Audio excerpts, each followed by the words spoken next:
Hey everybody, it's Macky. We're back with another episode of the Hidden Threads podcast, and I got a special guest today, Samantha McNamara. Let's hear it for Samantha. So, thank you for having me. You drove over here from where? Decatur. Decatur. Yeah. You like Decatur? I do. It's growing, isn't it? It is. So Decatur kind of went on a downslope a little bit, but now with Huntsville growing, I think it's booming again. Yeah, So that's where it's greater. I like the location because it's kind of close to everything. You're not far from Madison, Huntsville. Right. You can just shoot on over to Birmingham, Coleman, and the Shoals. So it's a nice location. It's real close to the farm here where you drove today, right? No, you didn't. You had a country drive this morning, didn't you? So yeah, you're out here. You're safe. All right, we got Samantha on here now. She is a licensed private investigator, and we're going to talk to her a little bit about what made you want to get into the field of being an investigator. It's something I was interested in. I think all women are interested in this, right? To some degree. Mm-hmm. Because I feel like we are just naturally curious and. So women are nosy? Is that what you're saying? Exactly. Right. Yeah, we're very nosy.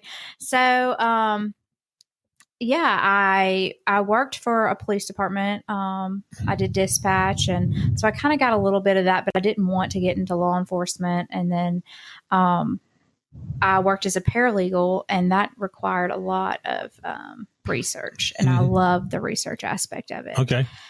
And just doing things for friends, for, myself, like I said, like women were always trying to figure out what's going on. Right. And so at some point you're like, can I make a living out of this? Right. Can I be paid for this? Yeah.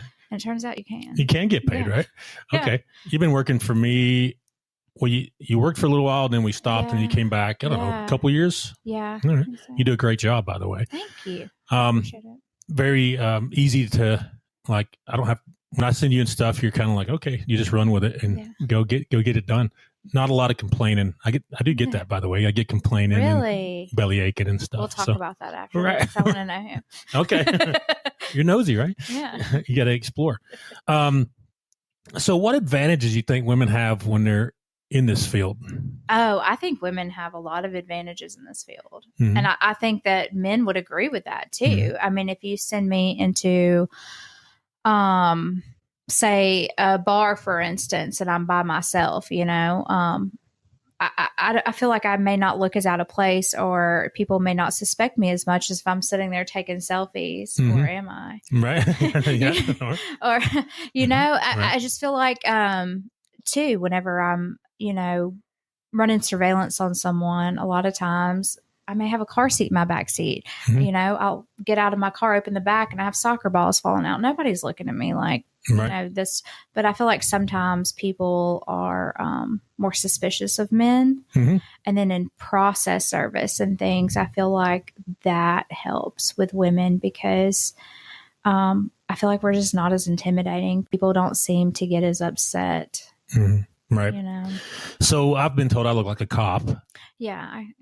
Bald and serious looking sometimes, right? I try to smile. Military. I try to smile. Yeah. But I guess I am. But that does have its advantages sometimes. All right. But when you're trying to get information out of other men, a lot of times they'll put their guard up. Where a woman, if you sweet talk them a little bit, they'll tell you a lot of stuff, right? Yeah, that's another thing. Like just being able to talk to subjects. There have been numerous situations where I've found myself in conversation with a subject where sometimes it's difficult to get close to them. And a lot of times the object is to go undetected, but then sometimes you end up having conversations with the subject. Right. I got you. So how long you been a PI? I know you were out towards Mississippi when I first met you and you moved over this way. What year is it?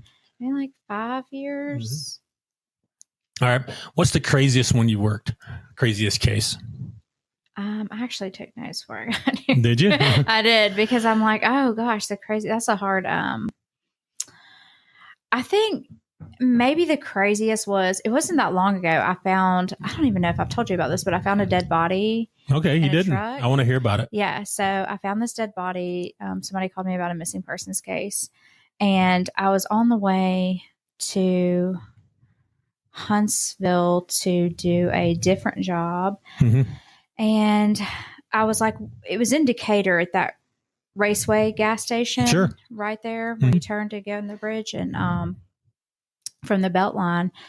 And I was like, I'll stop there because that was his last known location. He was a trucker. And I thought I'll just run in and get a statement from the person who runs the gas station. Right. And I immediately saw his truck and I was like, oh God, he's dead. Because he'd been pickup truck or no, like a truck. 18-wheeler? Yeah. And he had just been missing for 3 weeks, I believe. And he was just dead in the cab of his truck for 3 weeks. And I just thought that was wild because. So you just got up and peeked in and there he was. Yeah. Okay. But for weeks right there on the side of the highway, I mean, thousands, tens of thousands of cars pass there. I mean, and nobody knew. Well, nobody thinks to go up and peek in because you got to climb up and look in, right? So yeah. Well, I asked the people in the gas station, I said, how long has this truck been there? They're like, oh, it's been there a while. I was like, it hasn't moved? No. And then the cops had to come and dig them out and all that. So yeah, that was a whole thing. That was recent? Yeah, that was the past couple months. Okay. You never told me about that one. So yeah, I'll tell you more about it. I've had you slumming in pool halls and different places. So. Which is fun. The only thing about the pool halls is you have to go home and wash your hair immediately after. Cause some of them, they let them smoke cigarettes in there. Yeah. I know the chips and salsa one. If you're from Huntsville, you know chips and salsa. It is like an ashtray in there. I've been in there before, working before. You sent me there. Yeah, it stinks so bad. You get out and you're like, oh my God. I know. I have to go home and take a shower. Right. Those are the only things about those. But then I think the other case that I've worked that I found that interested me was a criminal defense case. And it was a man who was accused of sexually assaulting a child. And at first, I mean, I'm programmed to, believe the victim. This is a little girl, this and that. And the more I dug into it, I'm just, and he was my client. And admittedly, I was like, this guy probably, right. Right. But I mean, people are entitled to defense. And I don't care if I think you're guilty personally. We have to do everything we can to prove reasonable doubt. Yes, exactly. That's the way the system works. You're entitled to a defense and a good one. And but the more I dug into it, I'm like, there's no way. There's absolutely no way. And that's one of those cases that keep you up at night. Right. The dirty system. We'll get into that later today. But so I've worked a lot of criminal defense cases and I've got to the point where I don't care if they did it or not. My job is to help that lawyer get reasonable doubt in front of a jury. Okay. Sometimes it works, sometimes it doesn't, but they are entitled to defense, right? Right. A lot of people say, oh, let's just go and hang them. Right. You can't do that in America. You wouldn't think that if it were you or one of your family members. We can't do that in America. We do have a constitution and they get a defense. They get a lawyer, all those things. And the lawyer has to be diligent. And part of that diligence is a private investigator typically. So, all right. I got more questions for you. How has working as a private investigator shaped your view of human nature or relationships? Oh, I think it's just been validating, Right. It's kind of things that you have suspected about people. And then after working as a private investigator, you're like, no, for sure. Right. It's just validating to know that the things that I've been through personally, that I'm not the only one. That if you ever think that you're the only one in situations like that, talk to a private investigator because everybody's going through the same thing.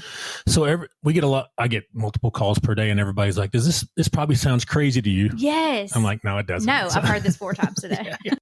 We hear it weekly, but I mean, we work a lot of domestic issues, cheating spouses, people being horrible when they have their custody of their children, those kind of things. And I don't know if I've grown, what do you call it, hard or whatever, but I'm just like, it happens all the time. Yeah, and it does. I have to work on being empathetic with our clients because they're going through the worst time of their life. Right. Right. And to me, it's just another day and I'm going to go out and do a good job, but, I have to work on being empathetic, like understand what you're going through and picture, hey, what if this was happening to me type thing, Well, I've noticed they try sometimes, especially the women. I've noticed will try to convince us that something is actually wrong because maybe they haven't been believed. And I've seen it with men too. God, I don't want to get in trouble on this podcast, but I mean, women typically tend to be a little bit more neurotic. And I mean, like, that's just the way it is. Right. And, but I feel like they'll try to convince us that no, something's really wrong. You know, he has connections or she has connections, and maybe they haven't been believed before. So they feel the need to over-explain. But I'm just like, you don't have to. We believe you off the bat. We do it all the time. Yeah, we're going to go. You have a bunch of assumptions. We're going to go out and test them, right? So, yes, you do not have to over-explain. Yeah, I see that a lot. The women are very emotional, and the men are kind of, it's more of a business transaction. They're like, okay, what can I do to protect what I have? Because they've already given up on the relationship, and the women are more like, I can't believe this is, they're still emotionally connected, where the men kind of like cut it off, right? Now you have a background in psychology, right? I do. Okay. Aren't you getting a master's degree, almost done with your master's degree in what? Mental health counseling. Nice. Yeah. So are you evaluating me? Not right now. Okay. Mental health counseling. You're going through your clinicals right now, right? Yeah. So I'm doing my residency now. So I'm working with clients 2 days a week. Oh, nice. All right. You get any real crazy people out there? No. I mean, that's the thing. Maybe they think they are, but that's another thing. Working in that environment it just validates. I mean, it just proves like we're all going through the same thing. You see a lot of depression, anxiety, those things. Yeah, a lot of depression, a lot of anxiety. How often do you see a true schizophrenic? Not often. Okay. Not often. When they come to you, they're probably on medication, right? Already to stop it. Okay.